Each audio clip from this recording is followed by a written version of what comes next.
व्यक्ति हारने लगता है, उसे लगता है उसकी हार करीब है, तो इस तरीके की फजूल बयानबाजी वो करते हैं।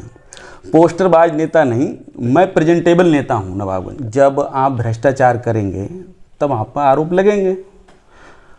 लगेंगे, आप उनको बचाव के लिए भागदौड़ भी करेंगे। भाई आप वो काम ही क्यों कर रहे हो जिससे आपको इधर उधर भागना पड़ रहा है?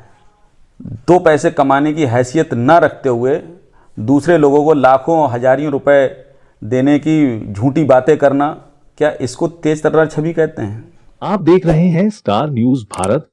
खबरों से लगातार अपडेट रहने के लिए हमारे चैनल को सब्सक्राइब करें और बने रहें स्टार न्यूज भारत के साथ, आपकी आवाज। निकाय चुनाव की सरगर्मियां तेज हो चुकी हैं। ऐसे में तमाम संभावित प्रत्याशी तरह तरह के दावे कर रहे हैं, वादे कर रहे हैं। इसी के चलते आज हम मौजूद हैं नगर निकाय चुनाव की बात करने के लिए प्रोफेसर मोहम्मद राशिद अंसारी जी। उनसे हम जानेंगे, क्योंकि वो समाजवादी पार्टी से टिकट के दावेदार हैं, उनसे जानेंगे नगर की क्या समस्याएं हैं और उनके आगे की क्या रणनीति है। राशिद जी, सबसे पहले हमारे चैनल में आपका स्वागत है। बहुत बहुत शुक्रिया परवेज भाई आपका, और आपके जो श्रोता हैं उन सबको मेरा सलाम, अस्सलाम वालेकुम। राशिद जी, पहला सवाल मेरा ये है, आप समाजवादी पार्टी से टिकट के दावेदार हैं, जबकि 2 लोग और भी हैं, तो ऐसे में आपको कितनी उम्मीद है कि टिकट आपको ही मिलेगा? देखिए, मैं समाजवादी पार्टी से संभावित प्रत्याशी हूं नगरपालिका परिषद के अध्यक्ष पद के रूप में, और मुझे पूरी उम्मीद है कि पार्टी मुझे टिकट देगी, क्योंकि जो टिकट देने के मानक हैं उसके आधार पर मेरी टिकट मिलने की जो संभावना है वो प्रबल है।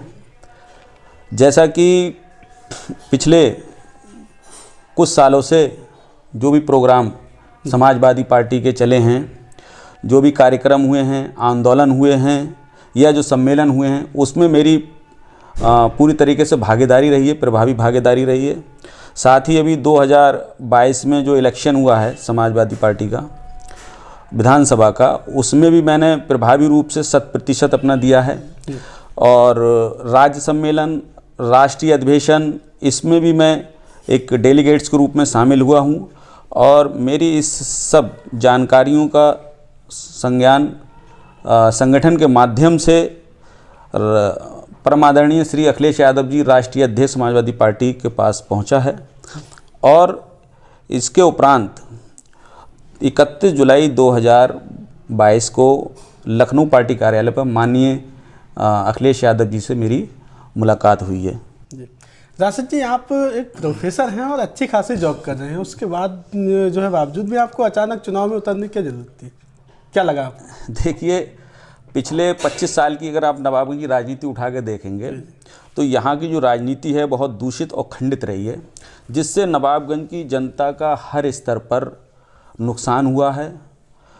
जैसे आप देख लीजिए कि जो रोड हैं वो टूटे फूटे हैं, गंदगियों का ढेर है, बीमारियां हैं, मच्छर हैं, जानलेवा बीमारियां हैं। उसके बाद लोगों को इलाज में आर्थिक क्षति पहुंची है, मानसिक क्षति पहुंची है, दर्जनों मौतें हुई हैं। उसकी वजह से लोग जो हैं वो क्या कहते हैं, बहुत परेशानी के हालत में, मायूसी के हालत में पहुंच गए। तो ऐसे हालातों में जो जनप्रतिनिधि थे, जिन्हें उसकी जिम्मेदारी लेना थी, वो उस जिम्मेदारी से कतरा रहे थे, और बल्कि अपनी जो उनकी जो सोच है उसके मुताबिक उल्टे सीधे बयानबाजी कर रहे हैं या ऐसे पोस्ट, गलत सलत पोस्ट लिख रहे हैं। तो ऐसे हालातों में नवाबगंज की जी होश आवाम ने नवाबगंज को बेहतर बनाने के लिए, खुशहाल बनाने के लिए, नवाबगंज को नरकगंज से चमनगंज बनाने के लिए मेरा चुनाव किया है। और मैं अपने सब शुभचिंतकों की बात को ध्यान में रखते हुए और अपनी मंशा के अनुसार नवाबगंज की सियासत में एक बेहतर पहल करने जा रहा हूं और एक कामयाब कदम रखने जा रहा हूं। राशिद जी, अभी हमने एक इंटरव्यू देखा था जिसमें पालिका अध्यक्ष के पति डॉक्टर ताहिर जी जो हैं आप पे काफ़ी गंभीर आरोप लगा रहे थे, और वो कह रहे थे कि आपने उनका मैनेजमेंट नहीं देखा, बल्कि जो है 1000 रुपये प्रतिदिन के हिसाब से थे, वहाँ पे काम करते थे। क्या कहेंगे?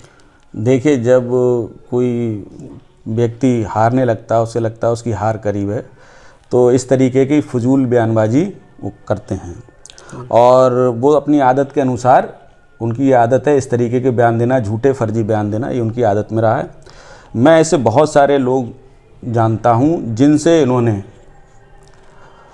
कई कई लाख रुपए लिए। अगर उनको टोटल किया जाएगा तो वो 2-3 करोड़ रुपया बनेगा। नौकरी के नाम पर, ठेके के नाम पर, नगर पालिकाओं में दुकान के नाम पर, या जो ग्राम सभा की ज़मीन है उसको पट्टे देने के नाम पर। ऐसे लोग अब अपना तकाजा करने के लिए इनके घरों का घेराव कर रहे हैं, इनके घर का घेराव कर रहे हैं और ये उन्हें पिछले कई वर्षों से झूठे आश्वासन दे रहे हैं। लेकिन ये आप पे भी तो आरोप लगाया है रुपए का। नहीं, मैं बता रहा हूँ, जवाब दे रहा हूँ। उसे झूठे आरोप लगा रहे हैं और वो मतलब उनको झूठे आश्वासन दे रहे हैं ये। और अब जब इलेक्शन का समय आया तो उन लोगों ने जब विरोध करना शुरू किया है इनका, तो उनको फिर से एक झूठा आश्वासन दे रहे हैं कि मैं ये घर बेचकर आप लोगों का जो रकम मुझ पे आ रही है उसकी उधारी चुका दूंगा। और मैं बहुत जल्द आवाम के सामने पत्रकार बंधुओं के माध्यम से उन लोगों को पेश करूंगा जिन लोगों का रुपया इन पर आ रहा है। उसके बाद ये बात बिल्कुल क्लियर हो जाएगी, बाजा हो जाएगी कि कौन देने वाला है और कौन लेने वाला है। लेकिन आप पे जो आरोप लगाया कि आपकी वाइफ जो है वहाँ पे जो है कर्मचारी थी नगर पालिका में, और आप जो है हमेशा उन्हें तंग करते थे पैसे के लिए भी। इसका जवाब मैं दे चुका हूँ कि उनकी हमेशा झूठी फर्जी बातें करने की आदत रही है। नौकरी करना कोई गुनाह नहीं है। उनकी तरफ से ऑफ़र आया था नौकरी का, लेकिन जिसको मैंने ठुकरा दिया उसको वापस कर दी कि मैं ऐसी फर्जी नौकरी नहीं चाहता। उनका मानना है कि वो नवाबगंज में मुस्लिमों के अकेले नेता हैं, अकेले लीडर हैं, और जो भी बाकी जो मुस्लिम हैं वो एक पोस्टर छाप है। ऐसा नहीं आपकी तरफ इशारा हो? देखिए, पोस्टरबाज नेता नहीं, मैं प्रेजेंटेबल नेता हूं नवाबगंज का। जब कोरोना काल था आपने देखा, तब भी मैं प्रेजेंट था, वो प्रेजेंट नहीं थे। ठीक है, अभी डेंगू प्रकरण चला, मैं प्रेजेंट था, वो प्रेजेंट नहीं थे। जब अभी गांव को शामिल किया गया तो मैं प्रेजेंट था, वो प्रेजेंट नहीं थे। अभी जो क्या कहते हैं हमारे माननीय जो चुनाव आयोग उत्तर प्रदेश है, राज्य निर्वाचन आयोग, उसके द्वारा से मतदाता सूची संशोधन का कार्य चला, मैं प्रेजेंट था, वो प्रेजेंट नहीं थे। समाजवादी पार्टी में जो भी कार्यक्रम हुए, अभी आंदोलन हुए, सम्मेलन हुए, इलेक्शन, उन सब में मैं प्रेजेंट था, वो नहीं थे। मैं एक प्रेजेंटेबल नेता हूँ। लेकिन उनका कहना यह है, जो आपने जो प्रेजेंट की बात कही, वो ये कहते हैं कि कार्रवाई को लेकर उनकी भागम भाग चलती रही, इसीलिए कभी वो लखनऊ, कभी दिल्ली, कभी कहीं, इसलिए वो जो है नवाबगंज को जो समय नहीं दे पाए। जब आप भ्रष्टाचार करेंगे तब आप पर आरोप लगेंगे, आरोप लगेंगे, आप उनको बचाव के लिए भागदौड़ भी करेंगे। भाई, आप वो काम ही क्यों कर रहे हो जिससे आपको इधर उधर भागना पड़ रहा है? जनता को समय ना देके, जनता की समस्याओं को हल ना करके आप नगर से बाहर ही रहते हैं, क्योंकि आपके काम ऐसे हैं। बहुत सारे चेयरमैन हैं इस ज़िले के अंदर, हमारे सेथल के चेयरमैन हैं, हमारे क्या कहते हैं दुरनिया मुंडिया के चेयरमैन हैं, रिछा के चेयरमैन हैं, बहेड़ी के हैं, धौला टांडा के हैं, शाही के हैं, सीसगढ़, ऐसे तमाम चेयरमैन हैं। उन्हें कोई समस्या नहीं, वो अपना काम कर रहे हैं, जनहित के काम कर रहे हैं, जनता के लिए काम कर रहे हैं। आप जनता के लिए कोई काम ही नहीं करते हैं। लेकिन उनका मानना है आप जो है वोट आपको 100 या 200 पे आपसे मिट जाएंगे, और उनके साथ पूरा परिवार खड़ा हुआ है। देखिए, ये आपने बहुत अच्छा क्वेश्चन किया मुझसे, और मैं आपको बता देना चाहता हूं कि नवाबगंज के जो वोटों का गणित है, बढ़त लेने का जो गणित है, उसके बारे में आपको तफसील से बताता हूं कि नवाबगंज में 4-5 मोहल्लों में एक कोर वोट होता है। जैसे हमारा बगिया मोहल्ला है, जामा मस्जिद मोहल्ला है, कुर्रैस मोहल्ला है, नई बस्ती मोहल्ला है, या हमारे टांडा भाइयों को मोहल्ला है। इसमें 9-10 हज़ार कोर वोट पाया जाता है। वो कोर वोट इनकी दूषित कार्यशैली से नाराज रहा है, लेकिन विकल्प के अभाव में इनको वोट देता रहा। पिछले 2 इलेक्शन में ज़्यादा नाराज़गी थी, जो जीते हुए इलेक्शन है, तो उसमें मुझको प्रभारी बनाया गया और मेरे छवि का इस्तेमाल करते हुए उससे बेनिफिट लिया गया। इसी हिस्से में, इसी खित्ते में जो मैंने आपको 5 मोहल्लों की बात की, इसमें हमारे ख़ानदान का ही बहुत वोट है, और मेरी माँ की जानिब से बहुत रिश्तेदारियां हैं, और उन लोगों का मेरी माँ से और मेरे भाइयों से मुझसे बहुत जुड़ाव रहा है। और आज की तारीख में भी वो कोर वोट मेरे साथ हर स्तर पर तन मन धन से जुड़ा हुआ है। उनका कहना है कि आपको जो है मैनेजमेंट के बारे में कोई जानकारी ही नहीं, नॉलेज ही नहीं। तो मैंने अभी बताया, प्रभारी मैं रहा हूँ उनका। जब प्रभारी तो आप जानते हैं कौन होता है, और उसको क्या कहते हैं, जो आरओ साहब होते हैं वो प्रभारी बनाते हैं भाई। निर्वाचन जो हमारे अधिकारी होते हैं वो उसको एक लेटर सौंपते हैं प्रभारी का, वो प्रभारी का लेटर मेरे नाम पर ही इशू है। जानना चाहेंगे, अभी हाल ही में जो 2 गांव को जोड़ा गया है नगर में, ये बहुत नगला और याकूबपुर को, तो ऐसे में चुनाव पर जो है क्या असर पड़ेगा?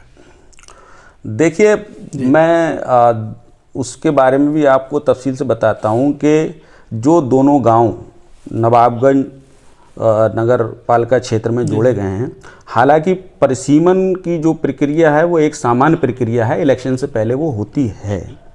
क्योंकि अभी 1 साल पहले ही 1-1.5 साल पहले हमारे क्या कहते हैं ग्राम पंचायत के इलेक्शन हुए थे। अगर ये काम उससे पहले कर लिया जाता तो वहाँ नए प्रधान चुन के नहीं आते, लेकिन उस समय ना करके इसको इस समय किया गया, ठीक है। और उसके बारे में पूरी तरीके से जानकारी भी नहीं दी गई, और संविधान के आर्टिकल 243Q का सहारा लेते हुए ये बताया गया कि इन दोनों ग्रामों में एग्रीकल्चर लैंड ना होके कमर्शियल लैंड है, इसलिए इनको शामिल करना सही है। जबकि वस्तु स्थिति इससे अलग है। वस्तु स्थिति ये है कि इन दोनों में अभी भी एग्रीकल्चर लैंड है, जबकि जो पास के और 2 गांव हैं हमारे रिछोला और क्या कहते हैं आपके ईंद जागी, वहाँ पर एग्रीकल्चर लैंड ना होकर कमर्शियल लैंड है, तो उनको शामिल किया जाता तो ज़्यादा बेहतर रहता।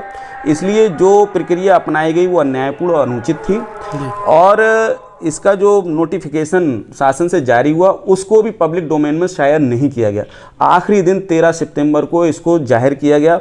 उस पर तुरंत हमने अपनी लखनऊ की टीम को सक्रिय करते हुए, मेरे पास अभी ये प्रमाण है यहाँ पर, दोनों प्रधानों की तरफ से उस पर आपत्ति दर्ज कराई गई, मेरी तरफ से भी आपत्ति दर्ज कराई गई, ठीक है। माननीय नगर विकास प्रमुख सचिव नगर विकास अनुभाग 2 में वो रिसीव भी मिली, वहाँ से रिसीविंग मिली। लेकिन उसके बाद क्या होना था कि जो उस आपत्ति का निस्तारण होना था वो निस्तारण उचित प्रक्रिया के अनुसार नहीं किया गया, और जो आपत्ति करता है उनको सही से नहीं सुना गया। तो फिर उसके बाद दोनों प्रधान जो हैं हमारे सहयोग से जो हैं, और जो एडवोकेट एसपी सिंह जो हैं, उनके माध्यम से लखनऊ हाई कोर्ट में रिट फाइल की गई, और जिसमें जो है 28 नवंबर को डिसीजन आने की संभावना है, और ये उम्मीद है कि जो दोनों प्रधान हैं उनके साथ न्याय होगा। मतदाता सूची संशोधन में आपकी क्या कार्यशैली रही है?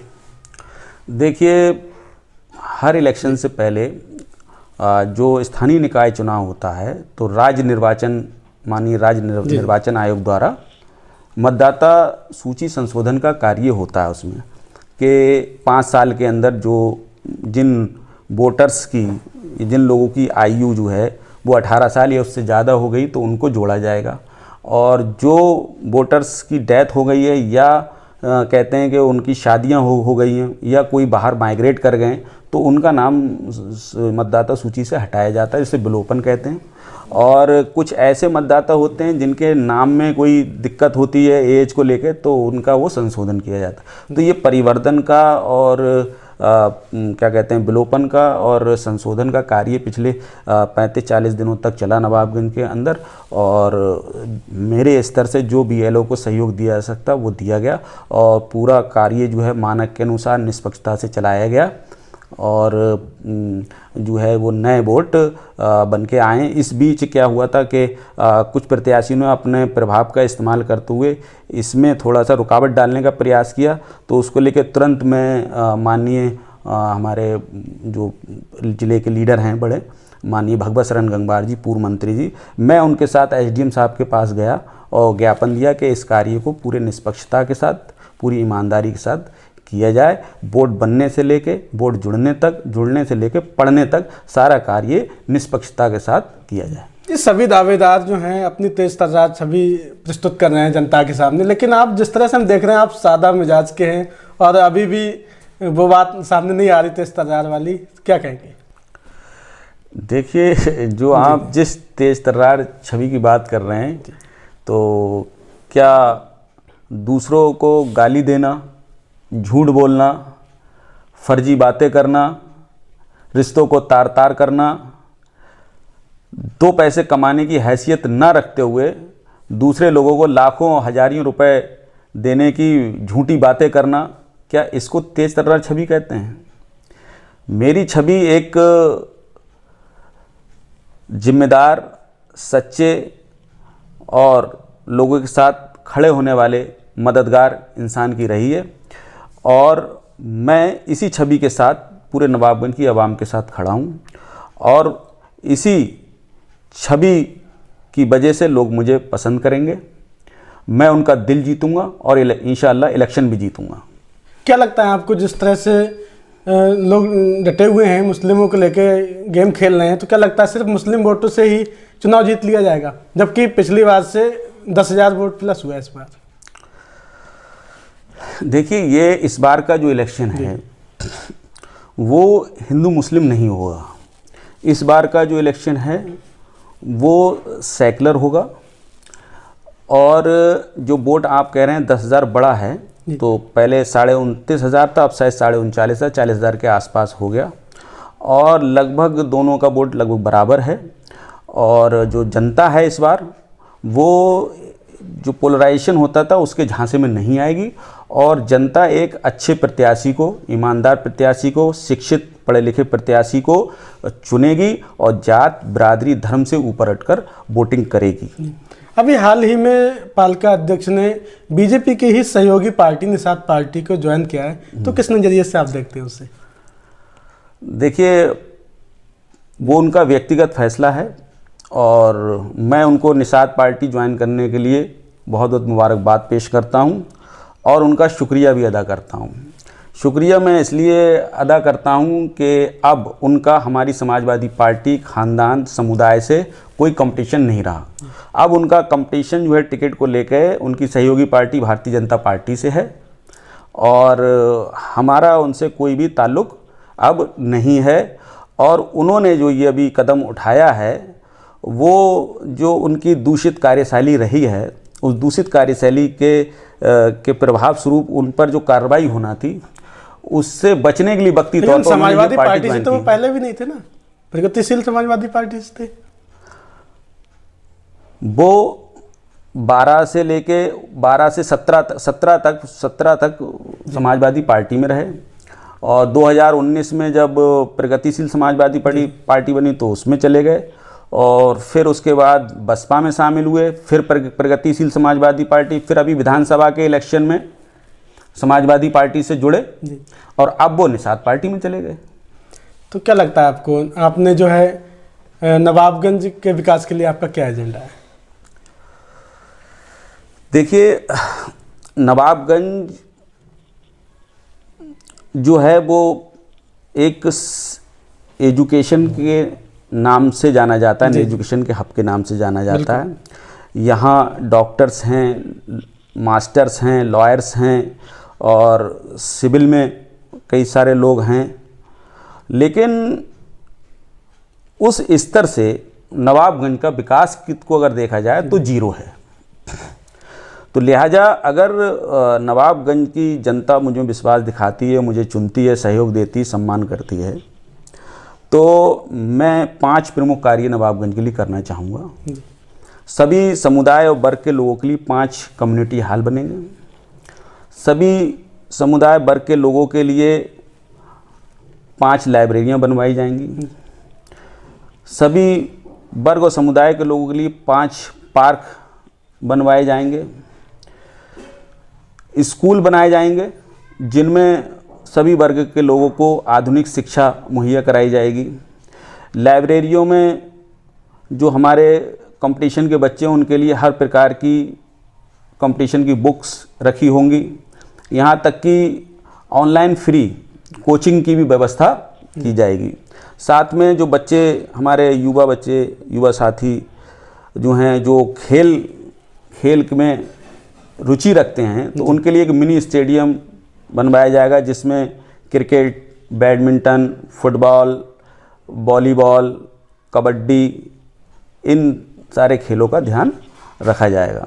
साथ ही एक जो डॉक्टर्स हैं हमारे पास, डॉक्टर्स लॉबी से सहयोग लेते हुए एक अस्पताल खोला जाएगा जिसमें जो मौसमी बीमारियां हैं, गंभीर बीमारियां हैं, जानलेवा बीमारियां हैं, उनके उपचार की व्यवस्था फ्री होगी, दवाइयों की व्यवस्था फ्री होगी, जांचों की व्यवस्था फ्री होगी, एम्बुलेंस होंगी कि कुछ जो मरीज़ हमारे बहुत गंभीर रोगी होते हैं जिनको बाहर शिफ्ट करना होता है, लखनऊ दिल्ली ले जाना है या कहीं और हायर सेंटर पर भेजना होता है, तो उसकी भी फ्री व्यवस्था की जाएगी।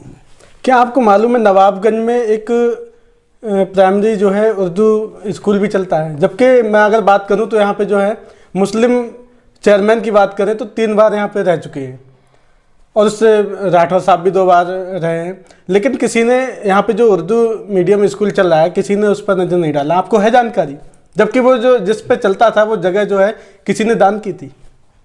जी हाँ, चलता था और आज वो दम तोड़ गया है और ऐसी तमाम संस्थाएं भी, बहुत सारी संस्थाएं भी दम तोड़ चुकी हैं और उसकी वजह यहाँ के जनप्रतिनिधि थे जिन्हें लोगों ने चुना, उनकी उदासीनता रही। उन्होंने इस ओर कोई ध्यान नहीं दिया और अगर जनता ने मुझे सहयोग किया और मुझे चुना तो मैं सभी लोगों से सहयोग लेकर, मशवरा लेकर इस काम को पूरा करूँगा। अभी डेंगू जो है काफ़ी फैला हुआ था, काफ़ी भयानक हालात थे नगर में और कई लोगों की जो है मौत भी हो चुकी। ऐसे में आपने क्या कराया? आप जब चेयरमैनी के दावेदार हैं, नगर की जनता के लिए आपने क्या किया? देखिए, सबसे पहले तो मैं बहुत दुखी हूँ उन परिवारों के लिए जिनके चिराग बुझ गए, जिनके पालनहार चले गए, और हद तो तब हो गई जब जिस परिवार ने नवाबगंज को सबसे ज़्यादा डॉक्टर्स दिए, उस परिवार से डॉक्टर लईक अहमद साहब का इंतकाल 23 अक्टूबर को हो गया। उसके बाद उसके बाद भी जो प्रशासन था या जो जनप्रतिनिधि थे वो गंभीर नहीं हुए, तो 24 अक्टूबर से लेकर अब तक मैंने अपनी कई टीमें लगाकर अपने स्तर से, अपने खर्चे से पूरे नवाबगंज में हर समुदाय के क्षेत्र में एंटी लार्वा दवा, जिसको टेमीफॉस कहते हैं, जिसका 5 ml 20 लीटर पानी में मिला के डाला जाता है मानक के अनुसार, उसका मैंने छिड़काव लगातार कराया। और उसके बाद तमाम लोगों ने मेरी सराहना की और मुझसे कहा कि ऐसे ही जनहित के कार्य आप करते रहिए और लोग आपके साथ जुड़ेंगे और आप जैसे इंसान की ज़रूरत है, क्योंकि जो सच्चा लीडर, अच्छा लीडर वही है जो मुसीबत के वक्त, परेशानी के वक्त जनता के साथ खड़ा है। राशिद जी, जानना चाहेंगे पालिका अध्यक्ष के पति खुद एक MBBS डॉक्टर हैं और नगर के हालात से बखूबी सभी जानते हैं, लेकिन उसके बावजूद भी क्या उन्हें जनता का दर्द महसूस नहीं हुआ? जिस तरह से यहाँ पे बेशुमार गंदगी फैली हुई है और जो है डेंगू के भयानक हालात बने हुए हैं। ये तो आप लोगों के सोचने का विषय है कि उनको ताकत दी गई, उनको वोट दिया गया, लेकिन कोरोना काल था तब भी वो नहीं थे, और बीच में कोई समस्या आई उसमें भी वो नहीं थे, अभी डेंगू प्रकरण चला उसमें भी वो नहीं थे। उनकी तो जितना भी कार्यकाल रहा आप देखेंगे तो जनता के प्रति, जनहित के कार्यों से वो उदासीन रहे। जो भी परेशानी, दिक्कत आई उसमें उनकी उदासीनता सीधी सीधी दिखती है।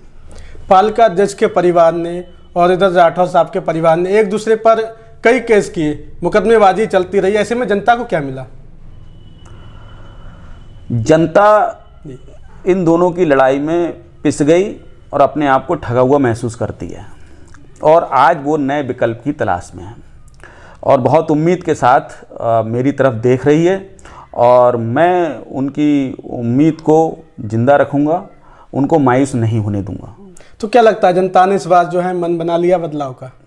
बिल्कुल बदलाव आप खुद देख सकते हैं, आप लोगों से मिलिए, आप उनसे बात कीजिए, आपको खुद फर्क महसूस होगा कि इस बार जनता जो है बदलाव चाहती, वो चाहती है कोई ऐसा शिक्षित, पढ़ा लिखा, ईमानदार इंसान आए जो हमारी जन समस्याओं को लेकर गंभीर रहे और उनका तुरंत समाधान करे, उनके साथ हर समस्या में कंधे से कंधा मिला के खड़ा रहे। फाइट जो है किससे होगी, किससे मानते हैं?